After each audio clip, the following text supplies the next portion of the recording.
Hello everyone, so my name is Kuldeep Singh Rathore. Welcome in GATE वाला platform. So guys, आप सबको पता है कि अभी रिसेंटली एनपीसीएल ने गेट स्कोर और जो वैकेंसी है वो रिलीज़ करी है।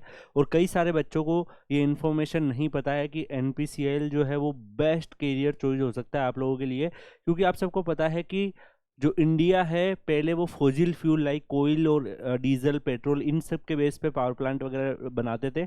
उनमें एनटीपीसी काफ़ी लीडिंग आपका क्या था कि पीएसयू था। लेकिन गाइज अब धीरे धीरे क्या हो रहा है कि इंडिया जो है रिन्यूएबल एनर्जी पे फोकस कर रहा है और उसमें न्यूक्लियर पावर प्लांट जो है also one of part of it. और अभी बहुत सारी डील हो रही है, जैसे आपको पता होगा फ्रांस के साथ डील हुई थी जैतापुर के अंदर पावर प्लांट बनाने की। और भी इंडिया के डिफरेंट डिफरेंट जो जोन है वहाँ पे पावर प्लांट बन रहे हैं। और आप सबको पता है कि जो न्यूक्लियर पावर प्लांट से रिलेटेड वर्क होता है वो एनपीसीएल मैनेज करता है। रिसर्च से रिलेटेड न्यूक्लियर का जो फील्ड होता है वो Bhabha atomic research centre bark काम करता है।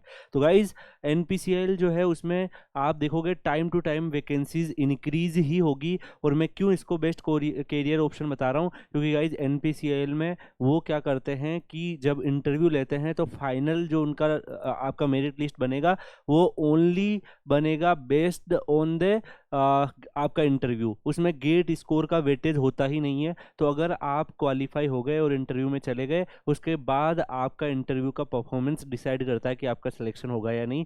तो ये सबसे अच्छी आपके पास अपॉर्चुनिटी हो सकती है अगर आप एवरेज गेट स्कोर भी रखते हैं। गाइज अब मैं बात करूं एनपीसीएल के गेट स्कोर की, तो अभी रिसेंटली इनका डाटा आ गया और पिछले 3-4 साल से अगर आप देखोगे मैंने सारे डाटा बता दिए। गेट स्कोर भी काफ़ी कम गया है, कई सारे बच्चों ने फॉर्म ही नहीं भरा है मुझे लग रहा है। और अवेयरनेस की कमी होती है, दैट्स व्हाई मैं आप लोगों के लिए इन्फॉर्मेशन सेशन लेके आ रहा हूँ। अगर आप यहाँ पे देखेंगे मैकेनिकल जो है इसमें कट ऑफ 668 गई है गेट स्कोर। अगर आप ईडब्ल्यूएस में देखेंगे 453, ओबीसी एनसीएल में देखेंगे 570, एससी में 459, एसटी में 376, इलेक्ट्रिकल में 651, ईडब्ल्यूएस में 325, ओबीसी एनसीएल में 582, एससी में 478 और एसटी में 450। तो अगर आप यहाँ पे देखेंगे काफ़ी कम कट ऑफ गई है। और इवन देखो ईडब्ल्यूएस की कट ऑफ केमिकल वगैरह में 462 और एससी एसटी से भी कम गई है। तो जो ईडब्ल्यूएस के बच्चे हैं उनका तो डेफिनेटली यहाँ पे काफ़ी बम्पर सिलेक्शन होने के चांसेस रहेंगे। अब गाइस इस गेट स्कोर से ऊपर है तो उन सारे बच्चों के लिए पास एनपीसीएल का कॉल आया है। और एनपीसीएल जो है वो 3 ईयर के गेट स्कोर की वैलिडिटी देता है, ये भी आपको पता होना चाहिए। गेट 2023, गेट 2021 और 22 इन 3 साल के गेट स्कोर से आप अप्लाई कर सकते हो। तो गाइज काफ़ी अच्छा आपके लिए एक ये अपॉर्चुनिटी हो सकता है एनपीसीएल। और यहाँ पे मैंने लास्ट ईयर के गेट स्कोर भी लिखे हुए हैं। गेट 2022 में भी अगर आप देखोगे कट ऑफ जो थी कुछ हाई थी, बिकॉज इस साल का गेट 2023 में कम नंबर ऑफ स्टूडेंट अपेयर हुए हैं, कम गेट स्कोर में भी अच्छी रैंक आ गई है। दैट्स वाई जो गेट स्कोर है वो डाउन हो गया है और ये डाउन होता जाएगा अगले साल और कम गेट स्कोर पे कॉल आएगा, क्योंकि नंबर ऑफ स्टूडेंट जो गेट में पार्ट ले रहे हैं वो कम होते जा रहे हैं। तो आप लोगों के लिए अच्छी अपॉर्चुनिटी है। अगर कई बच्चे बोलते हैं सर गेट में कम नंबर ऑफ स्टूडेंट आ रहे हैं तो क्या ये हमारे लिए अच्छा नहीं है। तो मैं आपको एक बात बता दूं कि अगर नंबर ऑफ स्टूडेंट कम आएंगे तो इसका मतलब है कि आपको कम नंबर ऑफ स्टूडेंट के साथ कंपटीशन करना पड़ेगा, जबकि जो सीट्स है वो तो उतनी की उतनी है। अगर पीएचयू में देखोगे उतनी ही सीट्स आ रही है और आईआईटी और एनआईटी में एमटेक की भी उतनी ही सीट्स है। तो इसका मतलब है कंपटीशन जो है वो कम हो गया है। अगर number of student come appear होते हैं तो ये तो आप लोगों के लिए अच्छी न्यूज़ है। आपको इस फुल डेडिकेशन के साथ तैयारी को करते रहना चाहिए।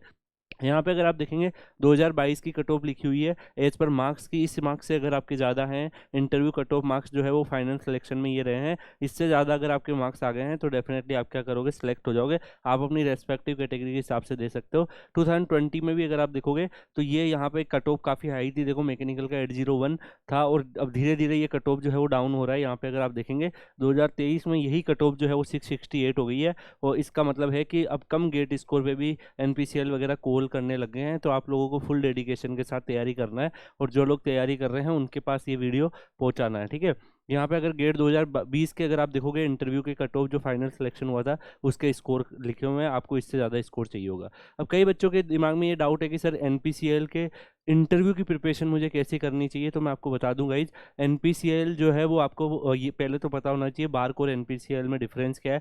बार्क जो है वो मोर रिसर्च ओरिएंटेड है, एनपीसीएल जो है वो आपको पता है कि जो न्यूक्लियर से रिलेटेड है उसका एप्लीकेशन पार्ट है।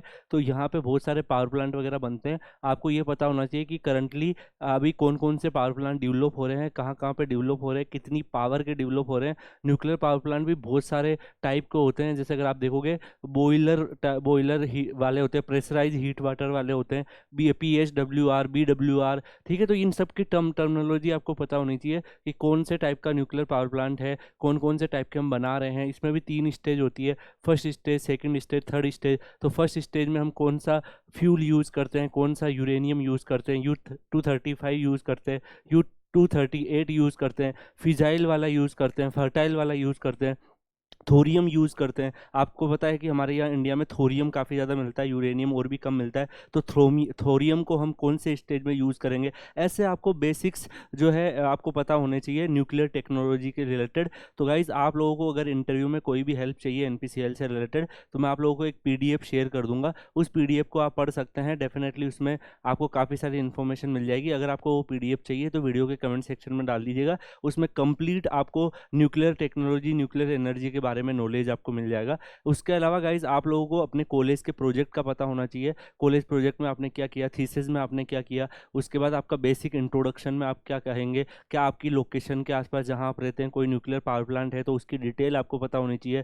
थर्मोडाइनमिक्स हो गया, बाकी जो भी आपके सब्जेक्ट हैं थर्मल से रिलेटेड, उनकी नॉलेज आपको करनी है। और 2 से 3 सब्जेक्ट स्ट्रॉन्ग भी आपको लेके जाना है। अगर वो आपसे पूछते हैं कि आपका फेवरेट सब्जेक्ट कौन सा है, तो उस सब्जेक्ट के बारे में आपको पता होना चाहिए। इंटरव्यू जो है उसकी आपके पास डेट वगैरह आ गई होगी। अब आप लोगों को क्या करना है, रिवीजन कर लेना है बेसिक बेसिक चीज़ों का।